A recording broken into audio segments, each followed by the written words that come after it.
Welcome to Season 2 of the Spotlight series, Don't Just Survive, Thrive. Most of us have experienced challenging times in our lives, particularly over the last few months of 2020. The key is how we choose to respond, whether we merely survive or thrive. My name is Nicholas Steele, founder of JJP Talent Solutions, an Australian IT recruitment company. With over 20 years' expertise, I provide insights on how you can transform your career to the next level. The focus of Season 2 is around reinvention and how we can thrive in the new normal. In this podcast, I speak to experts from a variety of professions, including HR, technology, marketing, and business coaching. I don't have all the answers. However, collectively, we can instill hope, clarity, and inspiration. I hope you enjoy listening.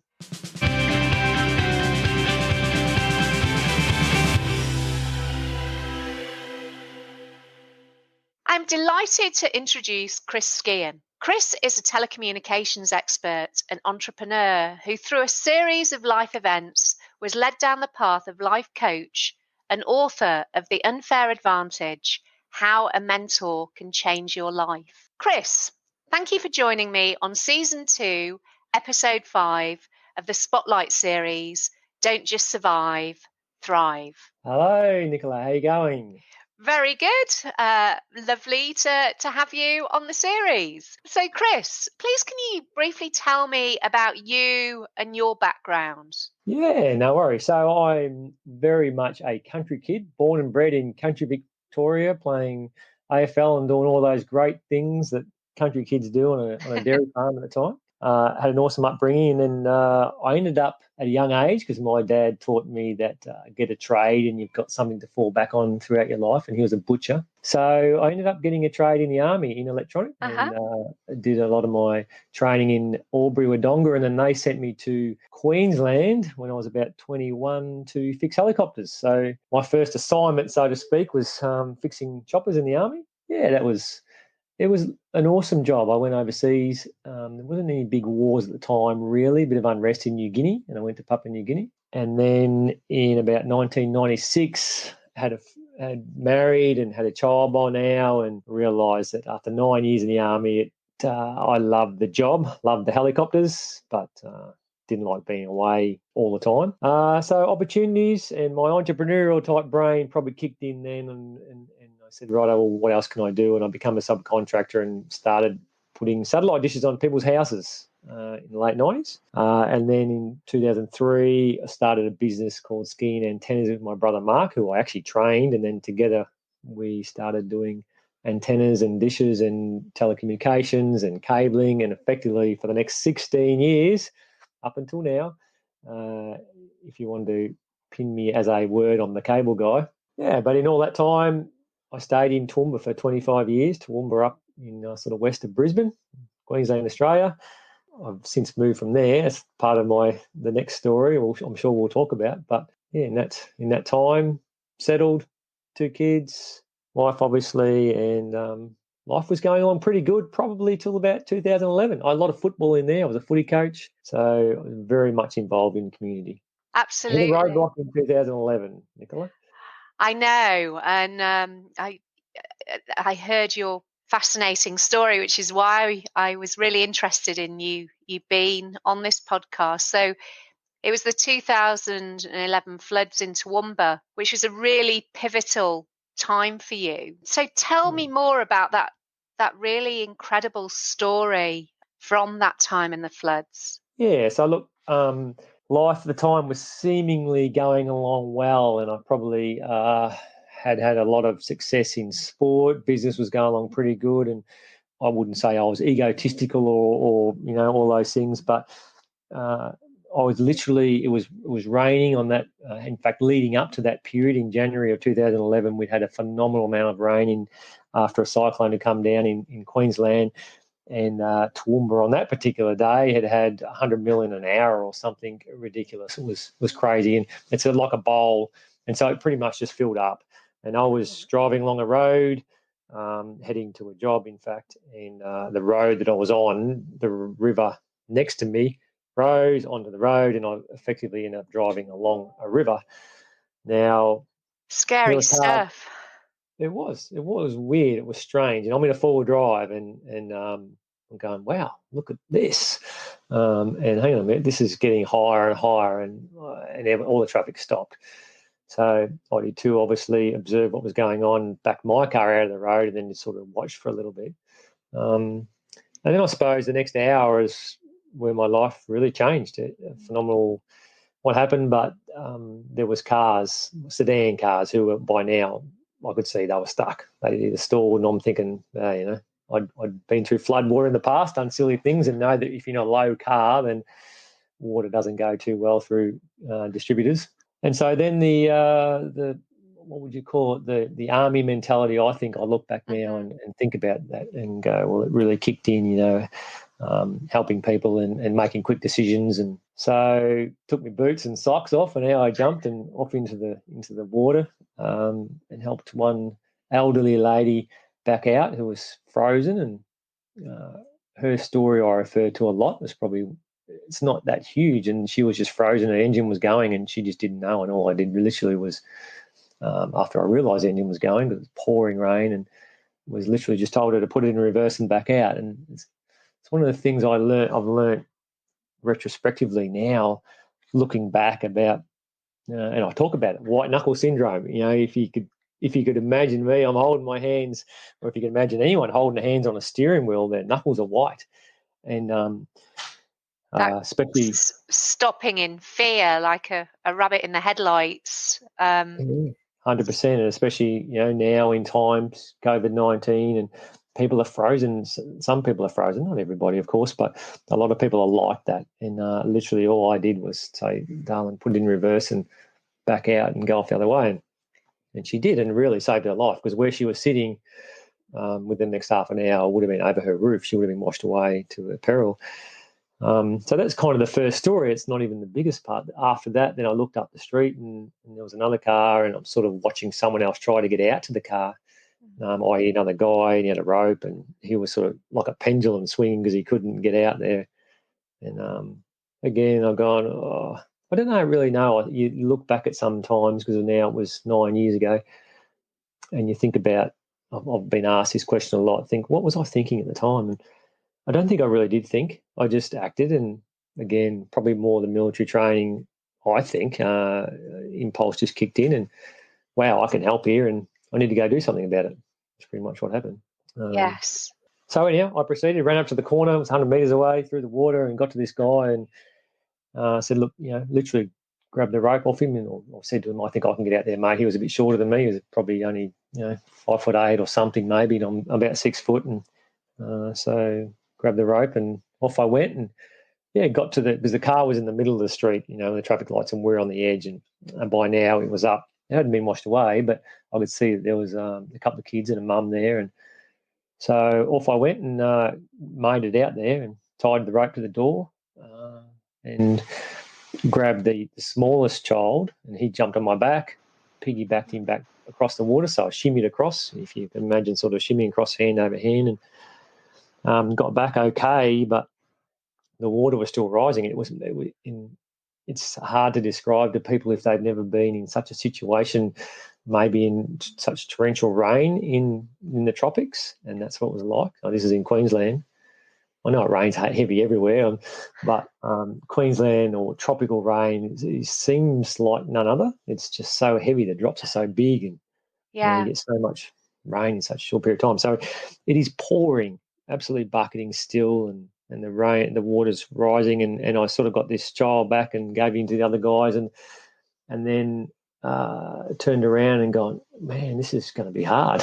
Now I do remember thinking that, and as I tried to get back out to the car, I got washed, like not washed away, but because I'm hanging onto the rope, but my legs got washed out from under me, and so here I'm now almost parallel, scrambling to get on my feet again, and got up. That happened twice. I got out to the car, and I'm standing, and it's probably the first thing I remember now clearly, because you think about, when I reflect, and you probably too, Nicola, when you reflect about things, it's more, a lot of the time you're reflecting, you think about how you felt, did I feel fear? Was I happy? You think about an experience and that was an awesome experience. That was great. Oh man, I was lots of ways of saying you were fearful. Anyhow, I do remember that feeling, going, oh no, I don't know how I'm going to get back, and it was more so, I probably wasn't even fearful myself. I don't know how I'm going to get back with this bigger child or the mother. And I'm pretty sure she won't be able to get back because I only just made it out. Yeah. Yeah. So these thoughts didn't last too long because the rope broke. Oh my goodness. Yeah, the car, me, and the mother and son all got washed away. And when I say washed away, well, it wasn't we're gone. It was slow motion. That's probably why I remember it vividly. Like it just started to, oh no, the rope's about to break, and then it snapped, and then the car lifts and just starts to drift, and it was drifting towards the creek, and that's when I really went, this is ugly, because I don't want to be over there in that river, because that is rapids, and we're sort of in flowing water but not rapids. So I managed just sort of a lot of screaming and yelling. I remember still bucketing down, and I got the other child. He was on the bonnet. The mum was behind us. She must have been near the boot or the back of the second door. And we all sort of scrambled. I said, get off the car, mate. It's going. And we did. And he managed to get off, and he was near me. Then he ran down with his mum, and we ended up on 2 light poles. So they're about, if you think of one of those, the steel light poles, street light poles? Yes. The big tall poles. And they're not real thick, right? They'd be not even a dinner plate round, maybe a small dinner plate, like a what do you call it? A teacup saucepan? What do they call those? Yeah. So about one of them wide, but steel. And then I got to one of them, and they got to the next one down, and they're about 30 metres apart, I suppose. And so I basically planted a foot each side, and the pole was straight down my chest, and my arms around it, and I'm locked in. I'm thinking, okay, I'm pretty safe here. The water's at this stage probably around high legs near my hips, and they got to the next pole, but they were too far away and they couldn't hear me, and they weren't like I was, so they were on the sides of the pole, like hanging onto the side of the pole. They weren't wrapped around it, and if he had been wrapped around it, the mother behind him, they probably would have survived. But it didn't take too long, Nicola, in this is the battles or the woes that I fought with for many months afterwards. Was I should have maybe let go and ran down there. I didn't know what was going to happen. I thought they would have hung on. I wasn't. But by the time they got washed off, well, that's well and truly too late, right? So hindsight in a tough situation or something like that is really hard, and you can mentally beat yourself up and go, I should have done this, and so could I have ran down there? I don't know, but they got washed away, yes, to their peril, and that's the really sad part of my story, and I watched that happen. I didn't know because they went under willow trees. You know what willow trees look like? Yeah. With low hanging branches. Mm-hmm. And they disappeared under the trees, and that's the last I've seen of them. And I didn't actually really know. I thought, hopefully, fingers crossed, if someone downstream would have plucked them out or found them. And so I went through the same, looking at these trees. Can I let go, run down there, jump up in the tree? Can I? I don't know where they've gone. And I was stuck there for the next 40 minutes, and the water got up to me shoulders, or just under me shoulders. Didn't go over my shoulders, and when you're in a situation like that, and you have all the thoughts. It really is a near-death experience, and I knew that. Okay, by the time it was getting higher and higher and higher, my chances of survival was getting less and less and less, and beating myself up, going, I should have got out of here. I should have ran down to that tree when I had, time, but I didn't know. And so that was that's certainly a time in my life where I look back and I talk about it in my book, yes, and I talk about it to people, and I certainly talk about that white knuckle, frozen thing, and talk to people about what it's like to be in a near-death experience where you're kind of still with it, though. It wasn't near-death in it happened in 2 seconds. It was near-death in it built, and I had 30, 40 minutes to think about things. Which is probably almost more scary than it being really, really quick. And those feelings of sadness and guilt as well must have been extremely, extremely difficult. Yeah, I probably wasn't thinking about the mother and the son because I actually didn't know where they were. Yeah. So I wasn't thinking about them then of guilt of, should I have done something? It was more of, I might not make it out of here.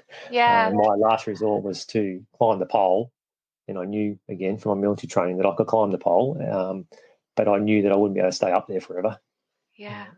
And at the time, there was cars going past me. This is the thing, and this is where my story unfolds, and where I talk to people on a holistic nature. I know we can have a chat about this in a minute, but while we're talking about this, is there were cars going past. There was this amazing amount of wheelie bins that went past, because of course everyone's a wheelie bin. It must have been wheelie bin day that day. Oh, I don't know how many I would have seen, but they were rushing down the river because they all got washed down, trees, branches. I'm sitting there, holding onto this pole, and I hear people screaming out because there's people up, off out of the water who can see all this happening on the road and screaming out, "Look out, look out." You always hear these screams, amongst the rain. I really couldn't hear what they were saying, but then turn around, there's a big tree, coming down. So the amount of debris that was going down that street and down the river was phenomenal. There was tanks, and the aftermath, when you look at the footage, was crazy. And so to think that I was pinned up against this pole and not one thing hit me. And if you've ever seen a flood and you look at a river, or you look at, the areas that were flooded, you would normally see, and I've sort of thought about it retrospectively, that you normally see every single tree and every single pole has got stuff wrapped around it. It's been pinned to it. Nothing hit me, not a single thing. I was there for a good nearly 40 minutes, and and so what did I do? Yes, that spiritual part I talk about. Certainly I was raised a Catholic, and I prayed. I thought about those things. What can I do? I can climb the pole. I can, Then you go back to praying. Then you go, hang on a minute, maybe I can get that at a tree. And at one stage, I turned around, and there was a TV crew on me, TV camera, and I seen pointing straight at you. And all I could think about, and this is almost shame. This is almost a shameful part of this story, right? All I could think about was, all my mates are going to think that I tried to drive through the river, and I'm going to get this, shame on you, type. It's crazy, isn't it? Yeah. Sorry, I shouldn't. It is an extremely sad story, an incredible story. But as you say, you see the camera crew and you think, oh my goodness, my mates are going to really take the mickey out of me, because you shouldn't be driving through a flood. But thank you for that, telling me that story. It is really quite incredible.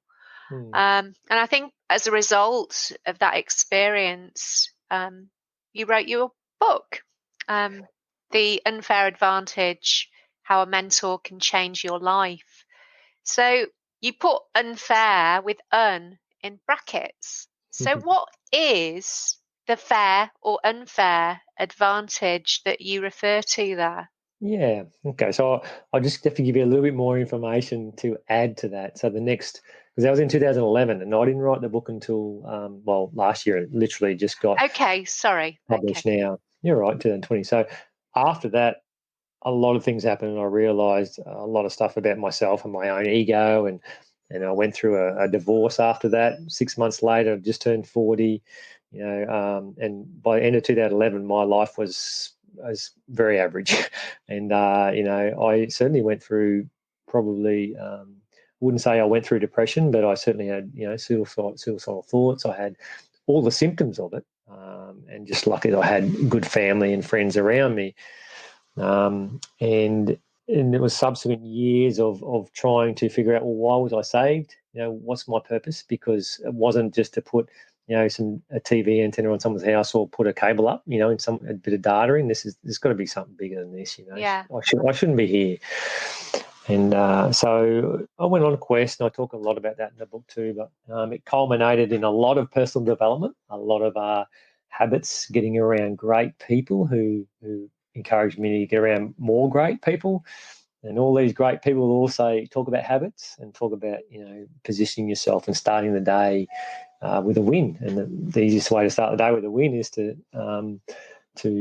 listen, to have some quiet time, and some people call that meditation, prayer, whatever you want to call it. And so I started doing these habits, and that culminated in 2019, where I've gone, wow, I ended up in a group, very fortunate, called Key Person of Influence, and these guys, again, great mentors, encouraged me to write a book and become a key person of influence, or a person of knowledge on mentorship, which is what I was really passionate about. And so the unfair advantage, and this is where I get to the book, the being that if you don't know how a mentor can change your life, if you've never realised that having a mentor who can speak into all aspects of your life, lots of people have business coaches, or they might have a fitness coach, or they might have a whatever, someone who helps them in an aspect, but they don't generally, I'm not pinning everyone in this, but most people don't have someone who can help them, or 3 or 4 people can help them in all areas of their life. And so that's kind of unfair, because I've realised that, and then we go into the next question here, or next point probably is about having the best lifestyle available. But I've found, and in that couple of years of delving into some awesome mentors, that they're very balanced. The best people, the most successful people who I see, who I talk to, they look after their health, they look after their partners, their wives, their kids, their spirituality, their business, their finance, and they just, you look at them and go, why have you got, you're seemingly an awesome person, you've got every box ticked and you're living this unbelievable life, what is going on? And when you dig deep. Absolutely. And in your book, you talk about these 7 spokes. So about that balance, like the mentors that you describe, that you need to have all of those in alignment. I think, looking at your book here, if a spoke is broke, your life will choke. So obviously, if you've got a brilliant job but rubbish relationships, you're not going to be fulfilled. And you also talk about a 10 out of 10 lifestyle. So expand a little bit more on those concepts and how they all fit in. Yeah. So a very good point I'd probably like to make here, I've learned from a few different people over the last about 7 years or 8 years, is that it's progress, not perfection, or prolific, not perfection, and so about aiming for progress. No one can be perfect. No one is perfect. And 10 out of 10 lifestyle is actually not achievable, right? No one can have the perfect life. They're lacking somewhere. However, trajectory towards it, or progress towards it, is certainly something that we should be aiming for. So I talk about a 10 10 lifestyle being that there is all areas of your life. A couple of these spokes, you might not have a job. There's a spoke that's I call job, because that's like still 90% of the population. But if you don't have a job because you've just got a business and you've got assets and finance sorted, then you can literally just take that one out. But a 10 10 lifestyle for people who I've witnessed, and it's different for everybody. As I said, they've got some balance in there. And one of the very good analogies or examples, if I was in front of someone, if you think about the wagon wheel on the book, and you draw a 0 on the inside of the wagon wheel and the 10 on the outside of a wooden wagon wheel spoke, then we ask people to rate themselves, and grade a scorecard on that. For instance, where you can, I might be 3 on the community spoke, so I don't really do anything with communities. Or some people might be 10. They spend all their time at the bowls club or the golf club or what's something that women do, Nicola? There's a wide variety of things. For example, there's the disabled riding centre up here, so getting involved in that and giving something back. Or I guess a lot of women would be involved in the school, helping the school either as an assistant or on the P&C or something like that. So there, you look at something like that and you go, well, I do my kids, and then every waking hour I'm doing the P&F stuff or P&C stuff. And, it's kind of the community spoke is not. And the interesting fact here right now, and what I'm witnessing, especially over the last 6 months and even especially the last couple of months, is community is a community of people. Facebook, LinkedIn, some people are spending way too much on those communities. It might not be a sport or an activity where you go out and you physically do something, but they're just in a community all the time, it's unhealthy. So I suppose back to answering that question in a long-winded way, is a 10 out of 10 lifestyle is certainly trajectory towards 10 in each spoke. And you've got plenty of money, and you're a very giving person, and you're very balanced, and you're awesome family, awesome relationships, just an awesome lifestyle. And when you meet these type of people, you go, wow, how do I get that? Well, it's not just, making buckloads of money. That doesn't give you happiness. And it's interesting when you meet those kind of people, they're normally quite humble as well. They're not shouty and braggy and I'm fantastic. They've got themselves in order, and which is really they're great wonderful. to talk to, aren't they? They're very much a calming influence, particularly at this particular moment in time when there's so much uncertainty and lack of calm. You want to hear a voice of calm and hope. What I find with them is that they'll a lot of times they'll be very inquisitive and ask a lot of questions, and they'll want to know more about you than telling you about themselves. Absolutely. Which is awesome. Until you click onto it, and then you're listening to one of these calming people, and they're asking you all these questions. You go, hang on a minute, I know what you're doing. I want to know more about yourself. But it's good. It's great to be around those sort of people. Absolutely. Your book's fantastic, and I'll definitely share the details on the show notes there. And thank you so much for your time and telling me your story, which is really incredible. Is there anything else that you'd particularly like to share, Chris? Anything else? Look, my biggest thing I say to people is, start the day, win the start of the day, and start with balance. And then as you start to think about life, you've got to start somewhere, right? And there's an analogy where, as a man thinketh, I've got it written here actually, as a man think in his heart, so is he. And they talk about thoughts lead to mindset leads to your body and actions. And you look at depression. I've seen this analogy the other day. When people get in depression, how do they get out of it? How do they get out of a bad spot? How do they get unstuck from the white knuckle syndrome? And it's easy to say, mate, just think good thoughts, just be positive. But people who are stuck go, it's nothing to be positive about. Life's terrible. And if you I listened to a clinical psychologist the other day, and he was saying how it's the action stuff that you have to start with. And so doing an action, i.e. you go, right, I'm going to get out of bed and I'm going to just sit there and read or do something, an action of doing something. Or have a shower.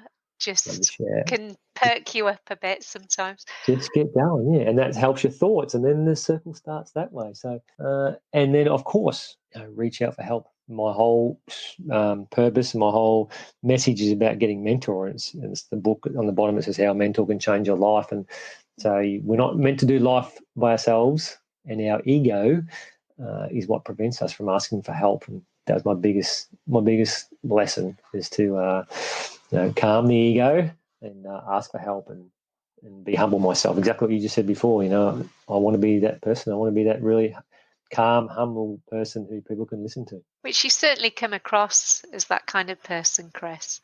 Thank you. And thank you very much. And thank you for sharing your insights. And is there anything else that you'd particularly like to share or say? Thank you very much, Nicola. Yeah, look, no, I just love to finish with the fact that I will share the details for my book with her and my website, which is chrisskehan.com. And for all these awesome listeners who have listened to my story, and I hope you got something from it. And if you put in the code MENTOR when you go to my website, you can get the book effectively for free. You just have to pay for the postage. So thanks again. It's been great talking to Nicola, and I hope that your series on Don't Just Survive, Thrive. Is that right? Yes. Is really helping people, because at the end of the day, that's what this is about. It's not about you, me or you. It's about helping others. So I hope that you get value out of it too, and people can read my book and get value from that. Thank you. That's really good. Thanks, Chris. And I've read the book, and it is fantastic. And thank you very much for that really kind offer about providing the book for free. That's incredible. And I'll share those details on the show notes. Thank you, Chris. Thank you, Nicola. Good stuff. Have a great day. Thank you.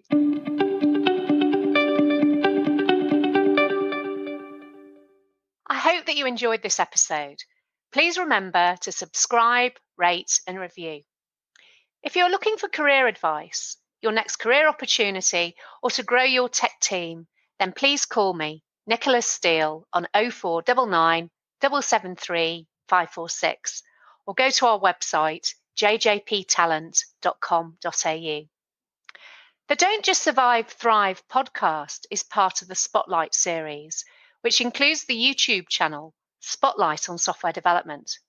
If you want more insights into the software industry, particularly tech startups, then subscribe to the Spotlight on Software Development YouTube channel. Thank you for listening. Until next time.